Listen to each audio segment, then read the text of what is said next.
시청자 여러분 안녕하십니까. 이제 11월 3일 오후 시간입니다. 지금부터 전욱현의 안보정론을 시작하겠습니다. 시청자 여러분들께서요, 주변에 빨간색 버튼, 구독 버튼 꼭 좀 눌러주시고요. 이 100만 대군을 모실 수 있도록 우리 시청자 여러분들께서 많이 도와주셔서 문재인 정권을 무너뜨리는데 제가 역할을 할 수 있도록 챙겨주시면 대단히 고맙겠습니다. 오늘 첫 번째 소식은요, 문재인 대통령 지금 현재 유럽 순방 중에 있죠. 완전히 망신을 당하고 다니고 있어요. 제가 보기에는. 예. 왜냐면 우선 트래비 분수대에서 정상들 모두가 사진 찍는데 거기도 끼지 못했어요. 왜 끼지 못했느냐? 공부하려고. 그 다음 세션에 발표하게 될 내용 공부하려고 그 정상들이 친교 차원에서 이 트래비 분수대를 방문해서 사진을 찍는데 거기에 못 갔어요. 정말로 공부를 했는지 아니면 거기서 쉬고 있었는지 알 수가 없어요. 탁현민이가 그랬잖아요. 발에 피가 난다고. 아니, 가기 전에 그 가까운 데 있는 노태우 대통령 빈소도 못 가는 상황에서 뭘 했길래 지금 5년째 정상회담을 하고 있는데 그렇게 발에서 피가 날 정도로 대통령 주치의는 뭐 하고 있었나요? 이게 얼마나 부주의하고 그야말로 무능한 겁니까? 주치의까지도 무능하게 만드는 거예요, 이게. 탁현민이가 대통령 죽여 세우다가 주추위 무능하게 만들고 대통령의 건강에 관한 1급 비밀이잖아요. 대통령 건강. 이거를 국제사회에 만천하에 공개한 거예요. 이거를 아무도 비판 안 해. 나 정말 기가 막혀요. 탁현민이 이게 유능한 사람인 것 같지만 이렇게 무식한 거예요. 한마디로 얘기해서. 아니, 대통령의 발에 피가 나도 안 났다고 해야죠. 대통령의 건강이 얼마나 부실해야 그 정상회담 며칠 하는 거. 그러면서 어떻게 헝가리도 가고 몇 개씩 나라씩 거쳐서 옵니까? 빨리 왔어야지. 그 정도 같으면. 참 허접하기가 짬짝이 없어요. 자, 그 다음에 또 이제 이건 이 정도로 말씀드리고 또 하나 뭐가 망신스럽느냐. 지금 로마 교황을 28일 날 가자마자 바로 만나가지고 방북하십시오. 로마 교황이 기꺼이 가겠다라고 얘기했다는 거 아니에요? 그걸 가지고 바이든 대통령 지나가는 길목에서 기다렸다가 한 2, 3분 동안 얘기해놓고 정상회동했다. 뭘 정상회동해? 지나가다가 그냥 저스트 미팅이죠. 그냥 만난 거지. 예? 그 중간에 교황이 북한 가기로 해서 그 영어 통역하면 몇 마디나 했겠어요. 그게 전부죠. 시작과 끝. 그걸 가지고 얼마나 뻥튀기 갖고 언론 플레이 했어요. 그러다가 박경미가 외교를 뭐합니까? 그런 사람 대변인 시켜가지고. 무식하기 짝이 없는 거죠. 그 아르헨티나 출신이라서 더운 나라이기 때문에 겨울에는 북한 못 가 이랬잖아요. 지금 미국의 조야에서 난리가 났어요. 지금 아르헨티나가 왜 왜 따뜻한 나라기만 하냐. 예. 거기는 아주, 추운데도 있다. 추운데도. 예. 이런 지금 보도가 나오고 있어요. 지금 그래서 미국 내에서 말이죠. 도대체 이게 뭐 하는 것이냐. 이런 얘기가 나오는 거예요. 예. 지금 왜 VOA 방송에서 이 아르헨티나에 있는, 남극에 있는 도시인데, 아르헨티나에 거기는 스키장까지 있다는 거예요. 관광도시 바빌로체에 있는 파타고니아 스키 리조트. 2017년도 7월달 기록한 온도가요. 영하 25.4도라는 거예요. 그래서 이 날씨 때문에 못 간다고 얘기한 거 이건 말이나 되느냐. 더군다나 더 망신스러운 것은요. 이 문재인 청와대는 이렇게 막 박경미 나와서 뛰었죠. 박수현이는 서울에서 뛰었죠. 바이든하고 둘이 이거 한미 간접 정상회담 했다. 아니, 간접 정상회담하는 말 들어봤어요? 제가 그래도 명색이 외교만 제가 한 30여 년간 한 사람이고 저도 외교관 생활도 많이 했는데요. 정상회담도 많이 해봤고 간접 정상회담 했다고 설명 홍보 언론 플레이 하는 나라도 처음 봤고 이런 청와대도요. 문재인 대통령 이전에 노무현 대통령 그 다음에 DJ도 이런 식의 홍보는 안 했어요. 당연히 MB 박근혜 이런 식의 홍보 안 했죠. 아니 그냥 정상회담 안 했다 그러면 못하고 마른 거예요. 그게 무능하니까. 예. 그래야 되는데 그걸 간접 정상회담까지 해가지고 교황 방문 얘기했다고 자랑하는 청와대. 그러니까 미국에서 얼마나 기분 나쁘겠어요. 불쾌하고 이 무능한 무식한 이 청와대를. 그러니까 지금 VOA에 대해서 A에서 이 전문가들 인터뷰를 통해서 싣고 있어요. 전문가들. 그 데이비드 맥스웰 민주주의 수호여단 선임연구원도 교황 방북 가능성이 여전히 회의적이다. 김정은이 교황을 실제로 초청할지도 의심스럽다. 그러면서 교황의 말과 행동이 김정은을 불량 지도자에서 국제사회에 책임 있는 일원으로 변화할 수 있는 것을 상상할 수는 없다. 도대체 이게 무슨 얘기냐. 문재인 정부가 왜 교황 방문을 그토록 최우선 과제로 삼는지 어떻게 그것이 도움이 되리라 생각하는지 도대체 이해할 수가 없다. 이런 입장을 내놓고 있고요. 그 다음에 미국 인권단체인 북한인권위원회 그레그 스칼라튜 사무총장도 아르헨티나에 스키장이 있다는 걸 왜 모르고 있느냐 이러면서 아까 말씀드린 대로 파타고니아에 있는 스키 리조트까지 얘기하고 있어요. 그러면서 교황의 방북을 가로막는 요인은 날씨에 국한되지 않는다라고 하는 것이 워싱턴의 중평이다 이렇게까지 소개를 하고 있어요.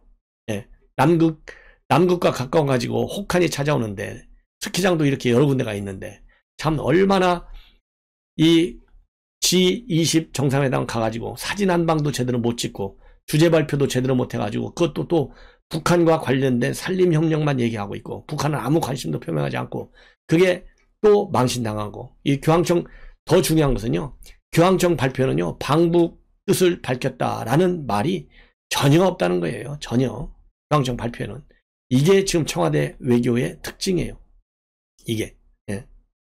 야, 이러니까 지금 아주 망신 중에 망신을 지금 다니면서 사서하고 있는 거예요. 흔히 우리가 어렸을 때 고생은 돈 주고 사서 한다는 말은 들었어도요. 망신을 돈 주고 사서 한다는 얘기는 못 들어봤잖아요. 이거를 대한민국 대통령이 하고 있고 이 무능한 외교안보 강요들이 대통령을 그렇게 모시고 있다. 예, 여러분들 꼭 좀 기억해 주십사. 당부의 말씀을 드립니다. 자, 제가 이 외교안보 나오면요. 이렇게 엉터리 외교하는 거 정상회의 가는 보면 열이 받아가지고 정말 흥분이 안 될 수가 없네요. 죄송합니다.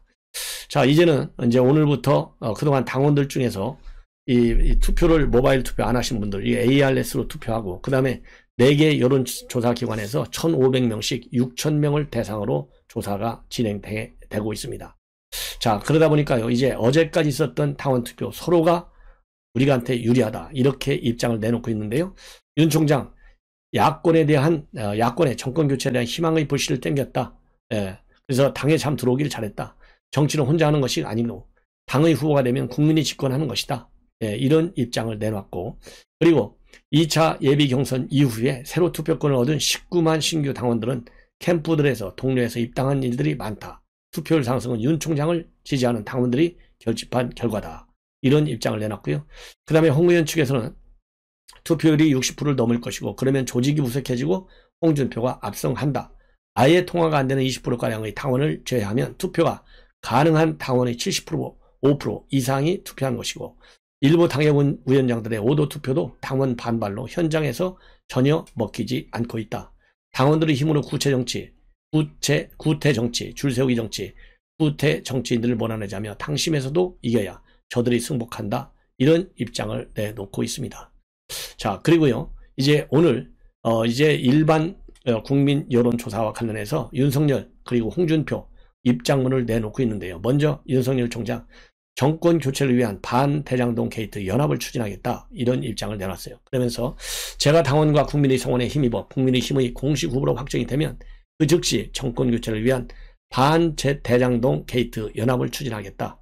정권 교체를 위한 반대장동 게이트 연합은 이름 그대로 정권 교체를 열망하는 제정당, 사회단체, 개별 인사 등이 함께 참여해 대장동 게이트 실상을 파헤치고 국민과 함께 공유하며 함께 공동해 나가는 기구다. 여기에서요, 이 함께라는 말에 따옴표를 해놨어요. 이 얘기는 연합 의미를 강조하는 거예요. 그래서 정당, 사회단체, 그 다음에 우리 국민, 일반 개인 인사들이 함께 all together, 함께 참여해서 대장동 게이트 진상을 파헤치자.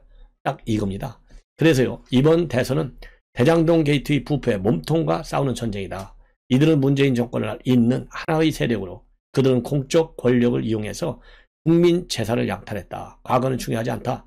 지역 세대 등 차이를 불문하고 부패 척결, 정권 교체 목표를 위해서 힘을 하나로 모아야겠다. 그래서요, 지금 정권 교체는 왜 정권 교체를 하느냐? 이재명 몸통을 수사하기 위해서 정권 교체를 해야 된다. 그래서 반대장동 게이트 연합을 추진한다. 상당히 시의적절하다. 이렇게 평가를 하고 싶고요. 그 다음에 홍준표 후보도 이 대장동 특검을 안 하면은 문재인 대통령 본인도 퇴임 후에 책임을 면하기 어려울 것이다 라고 하는 강한 입장을 내놨습니다. 총체적 관건선거 책동을 중단하라. 대통령 특검을 받아들이지 않으면 문재인 대통령은 퇴임 후 책임을 면할 수 없다. 예. 여기서요, 이 총체적 관건선거 책동 중단하라. 이 얘기는요, 이미 문재인 대통령도 한번 지적을 했잖아요. 산업부 차관이 그야말로 관건선거를 지시했어요. 즉 대선 공약을 발굴하라 이렇게 지시를 했습니다. 여기에 대해서 문재인 대통령이 보고를 받고 공개 질책을 했고 공개 질책을 하니까 즉각적으로 이 선관위가 조사에 나섰어요. 조사한 결과 그 혐의가 충분히 있다. 네, 왜냐면은요, 박 차관이 지난 8월 31일 날 산업부 내부 회의에서 직원들한테 대선 캠프가 완성된 후 우리 의견을 내면 늦는다. 공약으로서 괜찮은 느낌이 드는 어젠다를 내라. 이런 취지의 발언을 했어요. 그래서 문재인 대통령이 이거는 부적절해. 재발하면 엄중 책임을 묻겠다. 이렇게 경고했어요. 경고가 있으니까 이제 선관위가 조사에 나서서 이거 혐의가 있다 해서 검찰에 수사를 의뢰했습니다. 자, 그래서 공직선거법 9조 그리고 85조 위반 혐의, 즉 공무원의 선거 중립 의무하고 선거 관여 금지를 규정한 이 공직선거법 위반 혐의를 받고 있어요. 자, 그래서 이것이 이제 이 산자부 이 관건 선거 하나고요. 그 다음에는 지금 여가부에서도요 이런 말하자면 의혹이 제기되고 있습니다. 그래서 이미 이준석 대표는요 전수 조사를 하자 이렇게 촉구를 하고 나섰고, 자, 그리고 이제 김부겸 총리도 기강을 좀 세우겠다 이렇게 지금 입장을 일단 밝히고 있어요. 여권에서요 미래 권력이라고 착각을 해갖고 이재명한테 줄 서다가 큰 코 다칩니다. 조심할 것을 저는 당부합니다. 그래서 지금 이 홍준표 후보도 이러한 관건 선거 이거 중단하라 이렇게 주장을 했습니다. 그래서 이 관건 선거 내용을 여러분들께 제가 방금 말씀을 해드린 겁니다. 자, 그러면서 이어서 말씀을 드리면 내년 선거를 앞두고 문재인 정권과 민주당은 관건 포퓰리즘 부전선거를 획책하고 있다. 비리 덩어리인 이재명을 지지하기 위해서 이 문재인 정권의 국가 공권력과 예산, 정책을 총동원해서 관건선거로 몰아가고 있는데 87년 개헌 이래 이런 부정관건 선거 시도는 유례가 없었고 국회 80석 의석 그리고 임기 말 국정 지지만 믿고 힘으로 밀어붙이고 있다. 그러면서요 지난번에 26일 날 문재인과 이재명의 청와대 상춘제 밀락에서 무슨 협잡이 오갔냐, 선거 지원과 대장동 비리, 퇴임 후 안전보장과 같은 다양한 논의를 했을 것이다. 그러면서 대장동 게이트는 이재명 게이트다. 즉시 특검을 받아들이고 공정한 수사를 하지 않으면 문 대통령은 퇴임 후 그 책임을 면할 수 없다. 이렇게 밝히고 나섰습니다. 그러면서 이 국무총리와 국정원장, 법무부 장관, 그다음에 행안부 장관 이러한 선거 영향을 미칠 수 있는 모든 주무장관들이 여당 출신인 정치인이다. 그래서 선거 중립 내각을 구성하라. 이렇게 촉구하고 있어요. 그러면서요 내년도 예산안도 대통령도 아닌 이재명의 기본 시리즈나 다른 공약 예산이 편성되는 것은 민주적인 절차 그리고 예산회계 원칙에 어긋나는 것이다. 지난해 총선에서 전국민 재난지원금으로 정치적 이득을 보더니 이번에 또 자유당시 고무신 선거를 획책한다. 그러면서요 대선 대표 지원금을 강행한다면 다음 정권에서 국가 권력체제를 동원한 불법적 이재명 선거 지원 사건 수사가 다시 없으리라는 보장은 없을 것이다. 이렇게 강하게 이 법적 조치에 돌입할 것임을 지금 경고하고 나섰다. 이렇게 봅니다. 자, 그래서 여기 전반적으로 보면 이 당원 투표에서 이미 서로가 아까도 말씀드린 박빙 우세를 보이고 있다. 그러면서 윤 총장의 실언으로 여론이 돌아섰다라고 하는 것이 홍측의 입장이고요. 윤석열 총장 측에서는 충분히 승기를 잡았다. 이렇게 딱 정리를 하고 있는 점이 현 상황에서의 특징이다. 이렇게 보여집니다. 자, 그리고요. 지금 이제 여권 동향을 보면 뭐 여러분들 잘 아시다시피 서른이 누굽니까? 이재명이 구속될 거야 이렇게 얘기했잖아요. 그래서 절대 승복 못해.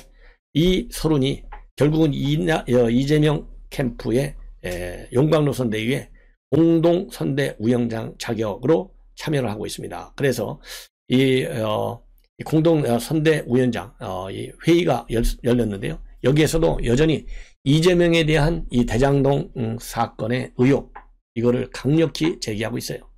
뭐라고 하고 있느냐? 지금 나와 있는 대통령 후보들을 보면 큰 차이가 있는 것 같지 않고 국민은 진실한 사람을 대통령으로 뽑을 것이다. 진실한 사람이 별로 없다는 거예요. 그러니까 바로 이재명인을 지금 겨냥하고 있는 거예요. 그러면서 오늘은 첫째 날이니까 원론적인 얘기를 하겠다. 국민들은 첫째 진실한 대통령을 뽑을 것이라는 생각이 들고 이후에 추진력을 따지고 그 다음으로 좋은 정책이 있는가를 셋째로 생각할 것이다. 이 세 가지가 합치되면 아마 그분은 틀림없이 대통령이 될 것인데 그렇게 맞추기가 쉽지 않기 때문에 그나마 제일 나은 사람이 누구인가? 찾을 수밖에 없고, 지금 나와 있는 대통령 후보들을 보면 큰 차이가 있는 것 같지 않고, 그만큼 약점이 있고 장점이 있는데 우리가 얼마나 잘 홍보를 해서 국민들에게 호소해 내느냐에 따라서 성공의 길을 가겠다. 그러면서요, 오늘은 이 선거의 원론에 대해서만 얘기하고 이 원론 다시 한번 생각해달라, 이 얘기를 했어요. 이 얘기는 이재명이가 진실하지 않다라는 점을 우회적으로 은유적으로 강조 부각시킨 것이다. 그래서 이것만 보더라도요, 이건 절대로 완팀이 지금 되지 않고 삐걱거리는 소리가 앞으로 가면 갈수록 더 커질 것이다. 왜 커지느냐? 이재명의 지지가 지금 답보 상태에 빠져 있잖아요. 안 올라가잖아요. 그러니까 원래 집이 잘 안 되면 어떻게 돼요? 해가 산으로 가잖아요. 시끄럽잖아요. 큰 소리가 많이 나잖아요. 이 큰 소리 중에 하나가 일성이 오늘 진실한 대통령을 원한다. 그 다음에 추진력 정책. 아주 뭐 비슷하게 아주 오래간만에 제가 보기에는 처음으로 소련이가 그럴듯한 얘기를 했어요. 자, 이제 마지막으로 오늘 김웅 의원이 결국 공수처에 소환 조사를 지금 받고 있습니다. 그래서 이 피의자 신분을 소환 조사했는데요. 소환 조사 받으러 들어가면서 입장을 밝혔어요. 그래서 이 입장문 뭐라고 얘기했냐? 공수처가 만들어지면 윤석열 수사처가 될 것이라고 말한 적이 있는데 그렇게 되고 있다. 야당 대통령 후보 경선에 맞춰서 관련자들을 소환해야 한다는 이야기까지 나올 정도가 됐고, 이거는 손준성 검사한테 검찰이 문자 메시지 보냈을 때 경선 일정 얘기한 거잖아요. 그거를 얘기하는 겁니다. 그리고 민주당이 강제 수사를 지휘하자 즉각 구속 영장이 청구되는 그런 전 근대적인 일이 반복되고 있다. 송영길이가 말만 하면 그대로 착착 진행됐잖아요. 이번 사건은 청와대 울산시장 선거 개입 사건처럼 공수처를 이용한 선거 개입 사건이라고 국민은 판단할 것이다. 예. 그리고 고발 사주 의혹의 실체, 윤석열 개입 전혀 없다. 이거를 다시 한번 강조하고 있습니다. 공개된 녹취록을 보면 알겠지만 윤 총장이 지시했다는 내용은 전혀 없다. 내가 대검에 잘 이야기를 해두겠다고 했다는데 만약 대검에서 고발장을 받은 것이면 왜 대검의 이야기를 잘해주냐. 논리적으로 앞뒤가 맞지 않다. 이렇게 강조를 하고 있어요. 그러면서 고발장 작성자와 경위는 기억나지 않는다. 이거를 다시 한번 강조하고 있습니다. 그러면서 녹취록이 증거가 된다면 조성은 씨가 원장님이 지시하신 날짜가 아니라고 하는 것은 왜 수사가 안 되고 마느냐. 예. 그래서 일각에서 김 의원이 기억이 나지 않는다라고 말한 것에 대해서는 이해가 되지 않는다는 반응도 나와 있는 이 부분을 지금 염두에 두고 하는 얘기입니다. 그래서 이제 오늘 조사가 끝나면요, 어제 손준성 검사는 13시간 조사를 받았어요. 제가 보기에는 이 김웅 의원도 거기에 상할 정도의 이 조사를 받지 않을까 하는 생각이 듭니다. 김웅 의원이 조사를 받고 나오면 또 입장이 나올 텐데요. 그때 빠르게 여러분들께 전해드리도록 하겠습니다. 우리 시청자 여러분들의 많은 시청 당부드리고요. 꼭 구독과 좋아요 부탁합니다. 대단히 고맙습니다.